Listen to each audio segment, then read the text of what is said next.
நேற்று இரவு பின்னேரங்களில் மிக கடுமையான தாக்குதல்களை யுஏஇனுடைய ஃபுஜைரா மேல ஈரானிய ஐஆர்ஜிசியினுடைய படைப்பிரிவுகள் நடத்தியிருந்தன. குறிப்பாக 12 மிசைல் அட்டாக் நடந்திருக்கிறது, 3 குரூஸ் ஏவுகணை தாக்குதல்கள், அதே போன்று 4 ட்ரோன் தாக்குதல்கள் நடத்தப்பட்டிருக்கிறது. இதையெல்லாம் தவிர்த்து தான் அவர்களுடைய சரக்கு கப்பல் மீதான தாக்குதலும் நடத்தப்பட்டது. இப்படி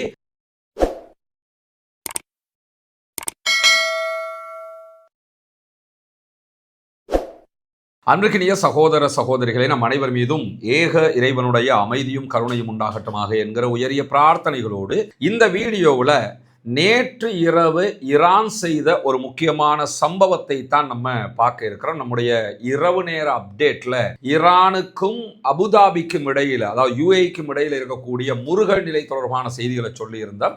நேற்றைய தினம் மாத்திரமே ஈரான் அமெரிக்காவினுடைய 2 கப்பல்கள், இராணுவ கப்பல்கள், அதே நேரத்தில் தென்கொரியாவினுடைய ஒரு சரக்கு கப்பல், அதே போன்று துபாயினுடைய ஒரு சரக்கு கப்பல் மீதெல்லாம் தாக்குதல்களை நடத்தி இருந்தார்கள். அதற்கான காரணம் என்னன்னு கேட்டால், அமெரிக்க அதிபர் டொனால்ட் ட்ரம்ப் வெளியிட்ட ஒரு அறிவிப்பு, ஹொர்முஸ் நீர்நிலை பகுதிகளிலிருந்து கப்பல்கள் தாராளமாக பயணிக்கலாம், உங்களுக்கு நாங்கள் பாதுகாப்பு தருவோம், எந்த பிரச்சனையும் கிடையாதுன்னு சொல்லி அவர் வாயால் வடைய சுட்டார்.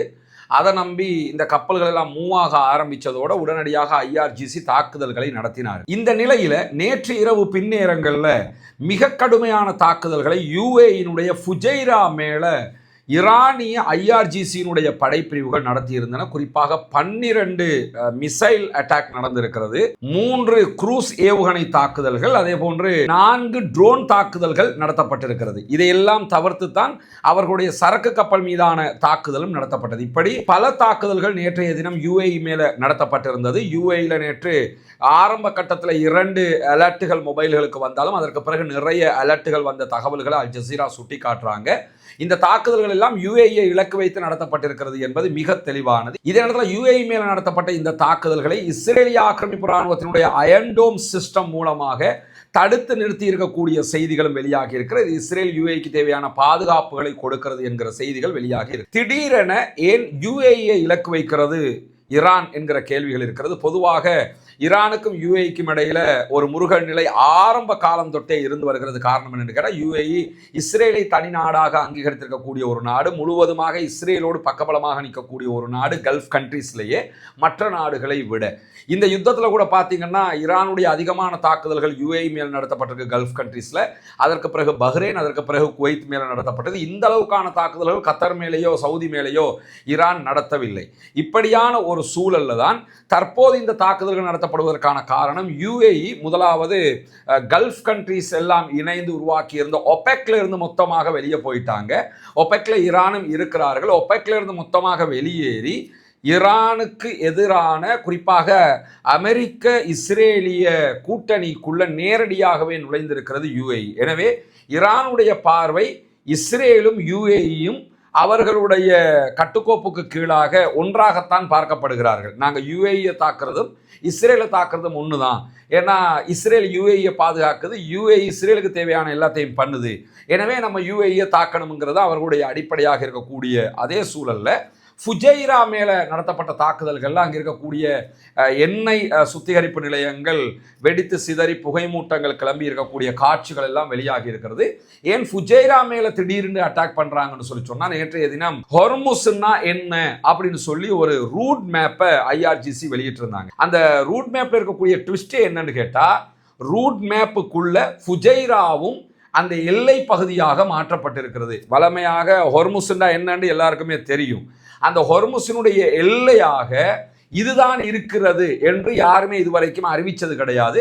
முதல் தடவையாக ஈரான் அறிவிக்கிறது ஹொர்முஸ்னா இதுதான், இந்த ஹொர்முஸ் எங்க கட்டுப்பாட்டில் இருக்கு, அது எங்களுக்கு சொந்தமானது உறுதியாக என்பதுதான் அவர்களுடைய அறிவிப்பு. இதுல யுஏஇனுடைய ஃபுஜைராவையும் அவர்கள் ஹொர்முஸாக நிர்ணயித்திருக்கிறார்கள். ஃபுஜைரா துறைமுகம் என்பது யுஏஇனுடைய இதயத்தை போன்றது, யுஏஇனுடைய கண்ட்ரோலில் இருக்கக்கூடியது. ஃபுஜைராவினுடைய கடல் பரப்பு எல்லாமே மொத்தமாக ஹொர்முஸுக்குரியது, அது நாங்கள் தான் கண்ட்ரோல் பண்ணுவோம் என்று சொல்லி அறிவித்தல் விடுத்திருக்கிறது ஈரானுடைய ஐஆர்ஜிசி. ஆனால் இதே நிலையை மற்ற நாடுகளுடைய கடல் பரப்புகளுக்கு அவர்கள் சொல்லவில்லை, யுஏஇக்கு மட்டும்தான் சொல்லியிருக்கிறாங்க. இதுக்கு முன்னாடி ஈரானுக்கு தேவையான பொருட்கள் எல்லாமே யுஏஇனுடைய போர்ட்டுக்கு வந்து அதன் வழியாகத்தான் வரும். இப்பொழுது ஹொர்முஸ் நீர்ப்பரப்பில் அமெரிக்காவும் பிளாக் பண்ணி நிற்கிறதுனால அங்கு வர வேண்டிய எல்லா பொருட்களையும் பாகிஸ்தானுடைய கராச்சி துறைமுகத்துக்கு கொண்டு போய் அங்கிருந்து லேண்ட் ரூட் வழியாக ஈரான் எடுத்துக்கிறாங்க. இதுல தெளிவாக தெரிகிற ஒரு விஷயம் என்னன்னு கேட்டா, அமெரிக்க அதிபர் டொனால்ட் ட்ரம்ப் இஸ்ரேல்காரர்களுடைய பேச்சை கேட்டுக்கொண்டு தேவையில்லாத ஒரு யுத்தத்தில் போய் சிக்கிக்கொண்டு இப்போ என்ன பண்றதுன்னு தெரியாம முழிச்சுக்கிட்டு இருக்கிறாருங்கிறது மட்டும் மிக தெளிவான ஒன்றாக மாறி இருக்கிறது. அதனால தான் அவருக்கு இப்ப இருக்கக்கூடிய சூழல்ல ஹொர்முஸ்ல இருக்கக்கூடிய கப்பல்களை எல்லாம் எப்படியாவது வெளியேற்றி நாங்கள் ஜெயிச்சிட்டோன்றதை காட்ட வேண்டிய நிர்பந்தம் அமெரிக்காவுக்கு இருக்கிறது. அதை செய்ய முடியல அவருக்கு. மீண்டும் யுத்தத்துக்கு போகணும்னா யுத்தத்தில் ஈரான்காரன் அமெரிக்காவுக்கு மட்டும் அடிக்க மாட்டான், இருக்கிற மிடில் ஈஸ்ட் கண்ட்ரி எல்லாத்துக்கும் அடிப்பான், இஸ்ரேலை அடிச்சு நொறுக்குவான். எனவே அப்படி ஒரு யுத்தத்துக்கும் போக முடியாது. இப்பொழுது அமெரிக்காவுடைய நிலை எப்படி இருக்குன்னு கேட்டா, தானே ஒரு ஆப்பை வாங்கி சொருகிக்கிட்ட மாதிரி ஒரு கதையாயிடுச்சு. அமெரிக்க அதிபருக்கு அந்த விழுங்கவும் முடியலை, மெல்லவும் முடியலை, துப்பவும் முடியலைன்னு சொல்லுவாங்கல்ல, அந்த மாதிரி ஈரானோட சண்டைக்கு போகவும் முடியலை, சமாதானமாக முடிக்கவும் முடியலை, எதை செஞ்சாலும் ரிப்பீட் அடிச்சுக்கிட்டு இருக்கிறாங்கன்ற ஒரு நிலை இருக்குது.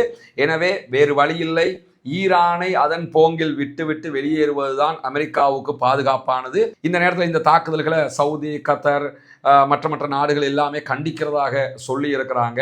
குறிப்பாக யூகே பேச்சுவார்த்தைக்கு ஈரான் வர வேண்டும், தாக்குதல்களை நிறுத்த வேண்டும் என்றெல்லாம் கோரிக்கை விடுத்திருக்காங்க. எல்லாரும் கோரிக்கையை தான் விடுப்பாங்களே தவிர யாரும் அமெரிக்காவுக்கு சப்போர்ட்டாக வரமாட்டாங்கிறது தெரியும். குறிப்பாக சவுதியை பொறுத்தவரையில் ஒரு புறம் இதை கண்டிக்கிறோம் என்று சொன்னாலும் யுஏஇ மேலே ஈரான் அட்டாக் பண்ணுவது என்பது சவுதிக்கு சாதகமானது, சவுதி ரசிக்கக்கூடிய ஒன்று தான். ஏன்னா ஆல்ரெடி நீ ஒப்பேக்க விட்டும் வெளியே போயிட்ட, நீங்கள் மொத்தமாக அந்த பக்கம் தானே நிற்கிறீங்க, வாங்கி கட்டுங்கிற மாதிரி ஒரு நிலையில தான் சவுதி இருக்கும். ஆனால் கண்டனம் தெரிவிக்கிறோம்னு ஒரு அறிக்கையை போட்டுக்கிறாங்க. பொறுத்திருந்து பார்ப்போம் என்னவெல்லாம் நடக்கிறது என்பதை. தொடர்ந்து இணைந்திருங்கள் ரஸ்மின் மயசி நியூஸ் மற்றும் ரஸ்மின் டாக்ஸ் ஆகிய 2 சேனல்களோடு உங்களுக்கு தேவையான செய்திகளை கொண்டு வந்து தருவதற்கு தயாராக இருக்கும்.